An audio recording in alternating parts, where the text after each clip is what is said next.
আপনাদেরকে একটা গান শুনাই।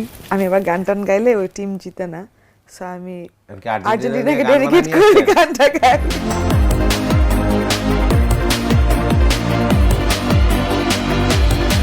এন্ড অফ দ্য ডে তে জিতছে কে? আর্জেন্টিনা। এই জিতে গেলে দেখো যেভাবেই জিতছে এটা ওয়ার্ল্ড কাপ হিস্ট্রির। কিন্তু ইজিপ্টের একটা গোল যেটা ক্যান্সেল, ওটা মেনে নিতে পারি না। আচ্ছা ওই গোলটা আচ্ছা ওটা মানতেই পারি না। আপনি কি দেখেছিলেন যে পায়ে পাড়া দিয়েছিল লিসান্ড্রো মার্টিনেজ? পাড়ার দিক যায় দেখো, ওটা মানলাম না, ওটা হয় না, ওটা কেন ক্যান্সেল FIFA rules মানে না।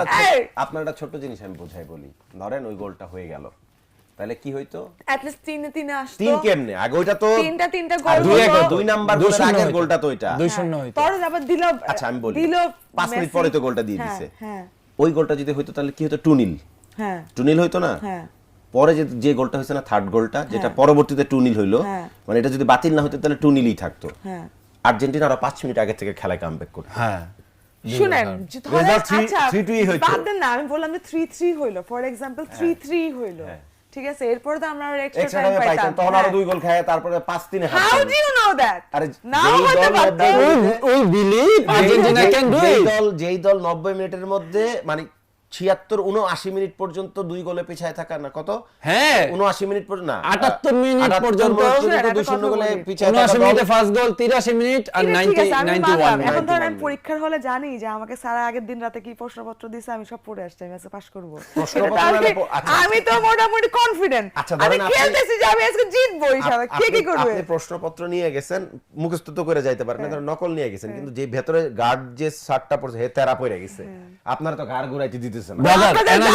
আপনাদের গার্ড তো আপনাদের ক্যান্সেল করে দিল আরেকজন। মালি ভাই, আপনি সব জানেন, আপনি প্রশ্নপত্র আগের দিন পেয়েছেন, আপনি পড়ছেন, এখন যদি আপনি খাতায় যে না লিখতে পারেন, আপনি পরীক্ষা পাস করতে পারবেন, দ্যাট মিন্স আপনি সব জানেন, সবকিছু হেল্প পাচ্ছেন। গোল যদি না দিতে পারতেন, আপনি 3-0 3-2 গোলে জিততে পারতেন। কাম অন, তাহলে গোলটা যদি না দেওয়া যাইতো তাহলে শুনুন, কেমনে? আপনাদেরও কিন্তু একটা গোল ক্যান্সেল হওয়ার চান্সেস ছিল, হ্যাঁ ছিল না? হ্যাঁ হ্যাঁ কোনটা কোনটা লাস্টেরটা কোনটা লাস্টেরটা কই? একটা গোল 3 নাম্বার গোলটা নিয়ে যেটা বিতর্ক হ্যাঁ, করে যে এটা যদি exactly. ওইটা যদি ফাউল হয় তাহলে এটা কেন ফাউল না? এটা কেন হবে না? এই আলোচনাটা হিসাবে কিন্তু এটাও কিন্তু এই আছে। আলোচনা শেষ হয়ে গেছে তাসনিমা না না, এই আলোচনা শেষ হয়নি। এগুলা নিয়ে যারা প্রশ্ন তুলছে তারা সবাই হচ্ছে ইংল্যান্ডের লোক, ওই যে জেমি কারাঘা, তারপর হচ্ছে আপনার কি বলে ওটারে, এই আর্সেনাল লেজেন্ডের নাম যেন কি একটা পুরনো মানুষ, ওনার নাম তো ভুলে গেলাম আমি। ওনারা ম্যাক্সিমাম ওরা এই আলোচনাটা বেশি করে, কারণ খুব ভালো করে জানে ইংল্যান্ড যদি নরওয়েকে হারায় দেয় তার বসের সাথে পড়বে, খেলতে হবে তো আর্জেন্টিনার সাথে 1986 ওয়ার্ল্ড কাপের কথা তারা মনে করে ব্যথায় দুঃখে কষ্টে খেলতে আসবে। সো এখানে ইস্যু আছে অনেকগুলো, একটা দুইটা তো না, অনেকগুলো ইস্যু। যতই ইস্যু থাকুক, বাট প্রথম র‍্যাঙ্কিং এ কারোর সাথে আপনারা পড়লেন না, প্রথম 15 র‍্যাঙ্কিং। এখন যারা যেই ব্রাজিল মানে যাদের গ্রুপ চ্যাম্পিয়ন হয়ে আসার কথা, তারা যদি গ্রুপে রানার্স আপ হয়ে আসে তাহলে কেমনে পড়বে? এটা কি সম্ভব? আর্জেন্টিনা তো সে তার কাজটা করছে, সে তার গ্রুপে চ্যাম্পিয়ন 9 পয়েন্ট পেয়েছে। এখন যদি এর ব্রাজিল জন্য হচ্ছে কি সব ইজি হ্যাঁ টিমের সাথে পড়বে। হ্যাঁ এখন নিয়মে তো এটা বাকি বড় টিমরা যদি টপার না হয় তাহলে সেই ইজি টিম পাবে না, কি করবে?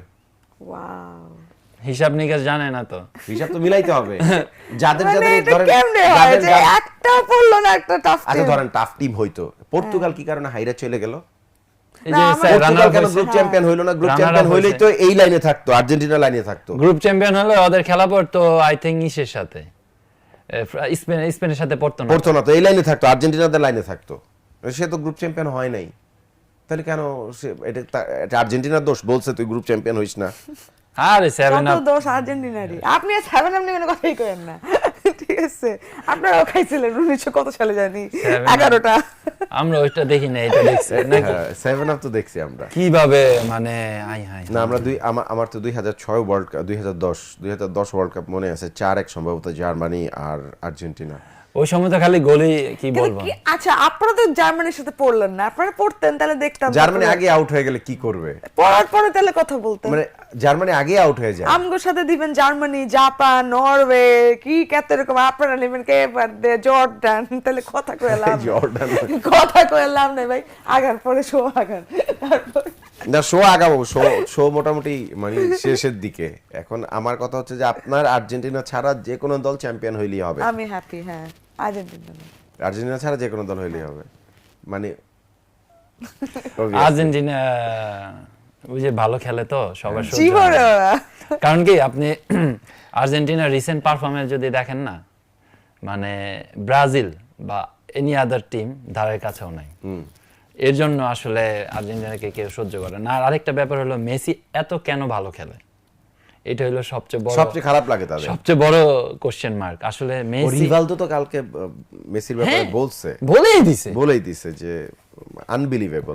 ইয়ামাল বলছে যে আমি এক্সপেক্ট করি নাই যে 39, উনি ভালো সেরা কিন্তু জানি, কিন্তু এই বয়সে এসে এরকম খেলা খেলবে এটা নাকি ইয়ামাল এক্সপেক্ট করে না। তাহলে মানে কোন লেভেলে আপনি কিছু প্লেয়ার আসুক না, এমবাপেকে দেখি না 39 বছর পর্যন্ত খেলতে পারে কিনা। এমবাপে 39 বছর পর্যন্ত খেলবে না। ক্রিস্টিয়ানো রোনালদো 41 ইয়ার্স ওল্ড, এখনো সে সৌদি প্রো লিগ খেলবে এই বছরও। হ্যাঁ, 20-22টা গোল করবে। কি ডেডিকেশন, ফুটবলকে কতটা ভালোবাসে আসলে।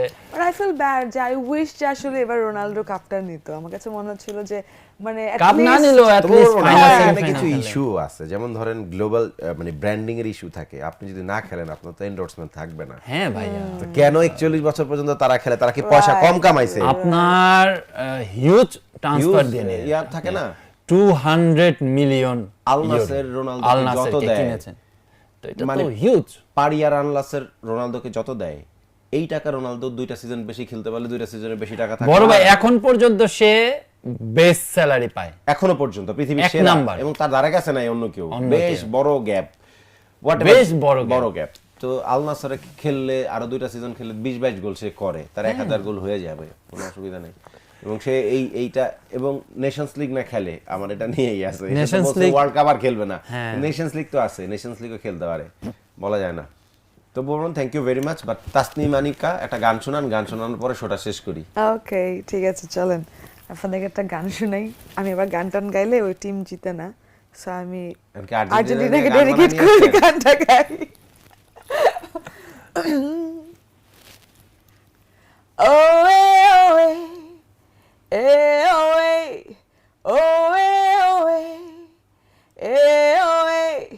Knew from the day you were born here in this place, you belong, you've been this brave all along. What broke you once made you strong. Die, die, eco, dale, alles, let's go. Die, die, eco, dale, alles, let's go. Feel it, got everything you needed. Now bring it like you mean it, just like you mean it. Dale, olvida lo que vale. We got como tú sabes, como tú sabes. Thank you. Thank you.